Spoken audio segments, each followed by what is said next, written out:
What's going on, bottom line viewers? It's Mitch here with the one, the only Dilly Vanilli, and we are here to break down the 2019 season for the Green Bay Packers.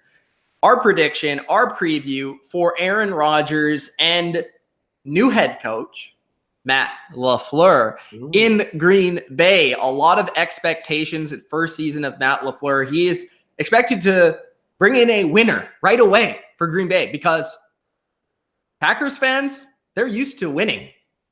2 franchise quarterbacks in a row. Lombardi in their history. This is a winning franchise. The Packers expect to win. And over the past 2 seasons, not really. Even with Aaron Rodgers, they haven't been able to win. So Aaron Rodgers trying to get back on track. A lot to prove in 2019 after possibly one of his worst seasons of his career. I'm going to say that much. Absolutely. Dylan. This is going to be a very difficult team to predict. This division is insanely difficult, in my opinion. It is the best in all of football. How do the Packers finish in the best division in the NFL? The Packers, in the best division in football, finish with a 9-7 record. Baby. You gotta be kidding me. Did you copy my sheet? I got a 9-7 too, man. How do we have this every time? This division I thought was going to be the one we separate from. Jesus. All right, so the Packers at 9-7 for me. Here's why I do not believe they're going to be a playoff team, all right? First off, Matt LaFleur is the new head coach. I don't think he's that good. I mean, he was the offensive coordinator of the Titans last year. You could say whether or not that was Marcus Mariota that was the case or was his play calling. We talked about how their play calling isn't very good, so I think that's kind of an issue. You're bringing it over to the Packers. Packers had all this this dilemma of McCarthy and Rodgers, their duo. McCarthy's gone. Can Rodgers be okay with a new head coach? Like, are they going to bond together? Are they going to be okay? I don't really know, to be honest with you. In terms of their talent, besides Devontae Adams, Mitch, who do they have at receiver? Geronimo Allison, Marquise St. Brown, like Marquise Valdez-Scantling. I think Valdez-Scantling is going to be the guy. He's going to be the guy. I think so. They need somebody to step up because there is nobody. Yeah, here. I agree. There's huge question marks at that spot. But if I had to pinpoint one, I think it will be Valdez-Scantling. Okay, so there's your second guy. But right now, nobody besides Devontae Adams is proven. Devontae Adams had his breakout year last year. That's fantastic. But you can't have one receiver throwing every single game. Their offensive line is one of the best in the game. I will give them that. David Bakhtiari is one of the best left tackles in the game, no doubt about it. Corey Lindsey is good. Billy Turner is good. Brian Bulaga is fantastic. Jimmy Graham has been a manager disappointment since his Saints run. He was fine last year, but he was nothing spectacular. You would want to see him step up in a way. Aaron Rodgers, I think, actually did have his worst season of his entire career in terms of a full career. Yes, he threw for 2 picks, but when you throw it out of bounds, that doesn't count as a pick. So, did like 18,000 times last year. I just did not see anything stellar from him. He wasn't the Aaron Rodgers that I expect. I don't like him, but as I expected more than when I got out of 2018. He's still that quarterback, but it is what it is. And then Aaron Jones needs to be used more in this offense because he's very, very good. I really love their secondary. Like, their secondary is great. You got Jair Alexander. I know somebody's going to comment how I pronounce that. I don't really care. He's a great cornerback. He's very young. He got his rookie year off in a very positive direction. I'll see that again this year. Adrian Amos comes in from Chicago. Really love that. Kevin King is very good as well. Zadarius Smith comes in the linebacker role. Fantastic signing. Blake Martinez, one of the best linebackers in the game. It's about their defensive line that I have questions with. Deion Lowry, Kenny Clark is good, but they're not as solid as that secondary and linebacker crew. But that is the biggest thing that I got to say here. Their defense is set up for the opportunities. Now, what can the offense do? Because we've had these questions of, well, their secondary or their defense isn't good. Aaron Rodgers can't do everything. Well, this is the year for me or for them to prove me wrong. But with as loaded of a conference as we have here in the NFC, not every team can make it. And I don't think the Packers are going to make it, especially in the incredibly difficult NFC North where, you can go 3-3 in your own division. And then you got to go win more games like that. Like, it's tough. You got to play the Vikings, the Bears, and the Lions, which are not going to be easy. You play the Cowboys, you play the Eagles, you play the Chargers, you play the Panthers, you play the 49ers. You play some difficult teams. There's only a few guaranteed victories for this team, and then they're going to have to win some very difficult ones. So can they win more than 9 games? Absolutely, because you know what Aaron Rodgers brings. But I have him set at 9-7. Yeah, man. I can't believe I'm agreeing with you on the Green Bay Packers. 9-7, man. The Green Bay Packers, like you said, they are a wild card because with Aaron Rodgers, anything is possible. They could possibly be 12-4. They could be, if he gets hurt again, which is entirely possible, they could be 4-12.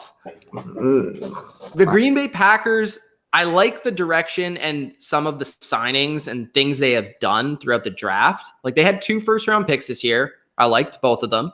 Rashawn Gary on D-line, and then they get Darnell Savage at safety. And both of those players are going to contribute right away. I've liked some of their signings, both of the Smiths. Maybe a little bit overpaid, but they needed those players. Adrian Amos, very good signing at safety. They've done some really good things in their front office recently, and they have shortened the list of complaints from Aaron Rodgers and also excuses. So it's almost time for Aaron Rodgers to kind of buck up and kind of just win, because that's what you're expected to do. Now, for Matt LaFleur and Aaron Rodgers, I think Aaron Rodgers will be better this year just because of that alone. And it's not because Matt LaFleur is a better coach than McCarthy. From an actual head coaching perspective, I think McCarthy is a good coach and always was a good coach. I think from an offensive perspective, McCarthy wasn't good, especially the last couple of years. That's where Rodgers was frustrated. And Matt LaFleur will at least bring different ideas, at least bring a different offense that Rodgers will have to learn, and it will be new for him. So it will be a new challenge, which thus will make Aaron Rodgers a better player and play harder and play with more to lose, basically. So when you look at the rest of the offense, like you said, the offensive line is rock solid. I don't really have any complaints about it, especially David Bakhtiari deserves the shine as, my opinion, the best tackle in the game. Davante Adams is an all-star, superstar receiver, but you said it. The receivers outside of him need to step up. Somebody, that's a huge question mark. We just don't know what to make of it right now. The tight end position, Jimmy Graham is okay, and that's fine. You know, he's an average tight end. Not everyone can be Travis Kelce. Running back, Aaron Jones, I think he's going to have the biggest breakout of anyone on this team. I think in this Matt LaFleur system where he likes to run the ball, he likes the play action, it's kind of like Sean McVay. Aaron Jones will be a huge part of it. Defensively, Dean Lowry just got a contract extension. I think he's kind of underrated. I am very interested to hear why they let go of Mike Daniels, if we ever hear anything about that. I think that is a big loss, even though they did release him. I think it was mostly for salary cap purposes, to be honest. And yes, he didn't have his best season ever last year, but that's still a good player that's on the market now for another team to pick up that you lost. Kenny Clark's a beast, no doubt about it. Rashawn Gary's probably going to have to be thrust into a starting role more often than not because Daniels is gone. Blake Martinez is good, but the depth behind him at linebacker is not great. Like the edge guys are good. Preston Smith, Za'Darius Smith, Kyle Fackrell is pretty good too. And Jari Alexander. But how about the other corners? You know, are they going to step up? See, this is the thing. The defense has a lot of potential. If the defense is a top 10 defense, this is a playoff team. If this defense is the same they were last year, this is not a playoff team. If this offense can just be a little bit more consistent and the play calling can be a little bit better and the play design can be a little bit better, this is a playoff team. Again, you said it too. The division is so difficult. And to me, that's why I have them 9-7. If they're in a different division, I probably put them in the playoffs because of Aaron Rodgers alone. But you got to play those teams 6 times. And you said the schedule. It's like a murder's row of teams that you have to play. Like the Eagles, the Cowboys. You have to play the Chiefs and the Chargers both on the road. Ooh. You play the Panthers, which we both think will be a good team. You play in San Francisco. That will be a high-scoring game.